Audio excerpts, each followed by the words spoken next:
your mean, mean pride.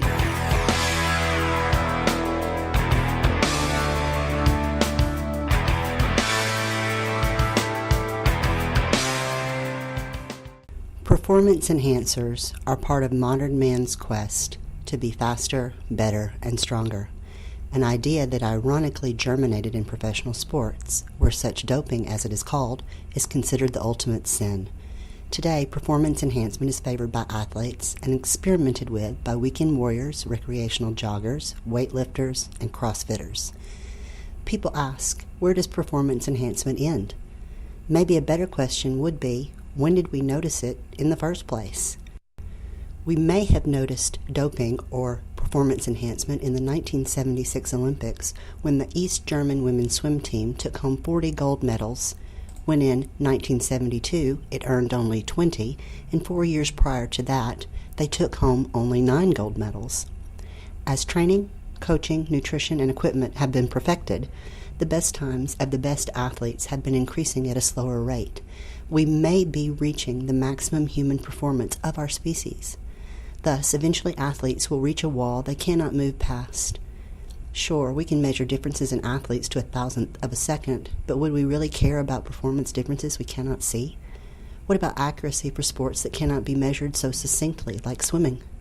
Will we reach a point in our existence at which we have exhausted our normal humanity and seek to compete with substances that we do not have within us by supplying them from outside of us in the form of drugs, foods, and modified genes?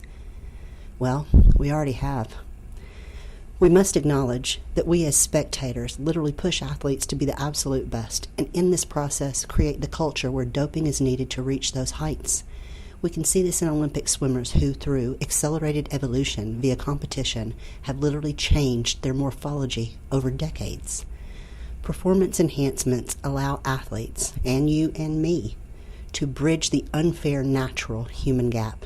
After all, if athletes didn't push limits for our entertainment, wouldn't we just stop watching? The World Anti-Doping Association thinks that this is a concern. Established in 1999 to fight drug use in sports, they view performance enhancement very differently. They prohibit any substance that meets 2 of these 3 criteria. It must potentially or actually enhance performance, it must represent an actual or potential risk, and it must violate the spirit of the sport. This is worthy of study because we know that performance enhancement is used in every sport without exception. In fact, athletes have been using and will continue to use these types of substances. For those caught doping, many more are never discovered. This industry makes too much money to go away, and pro and amateur athletes are willing to pay for it. This means we may be engaged in an unwinnable and expensive battle to detect such substances and punish people who use performance enhancement. So if they are here to stay, why not study them? In this course of performance enhancement pharmacology, we will discuss the mechanism of action underlying the most common performance enhancement available to us.